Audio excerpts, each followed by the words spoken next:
ఇది తిరుత్తని వల్లి దేవసేన సమేత సుబ్రహ్మణ్య స్వామి టెంపుల్. చోళ్ళు పల్లవులు కూడా సేవించిన దేవాలయం ఇది. ఆనాటి కాలంది. ఇక్కడ తారకాసురుని సంహరించడానికే సుబ్రహ్మణ్య స్వామి వెలిశాడని మనందరికీ తెలుసు.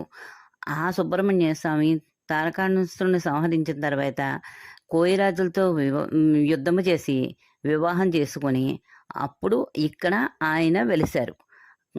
ఇక్కడ వెలిసిన దేవాలయంలో ఇంద్రుడు, కృష్ణుడు కూడా, అర్జునుడు కూడా వచ్చి ఇక్కడ సేవించారు దేవుణ్ణి. అలాగే రావణాసురుని సంహరించిన తర్వాత రాముల వారు కూడా ఇక్కడ పూజించారని చెప్తున్నారు.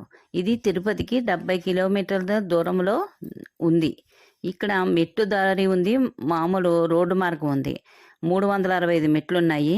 రోడ్డు మార్గం అయితే కనుక కార్ పార్కింగ్ కూడా చాలా సువిశాలమైన ప్రదేశం, బాగుంది. పురాతనమైన గుడి. ఇక్కడ విభూది కుంకుమ మాత్రమే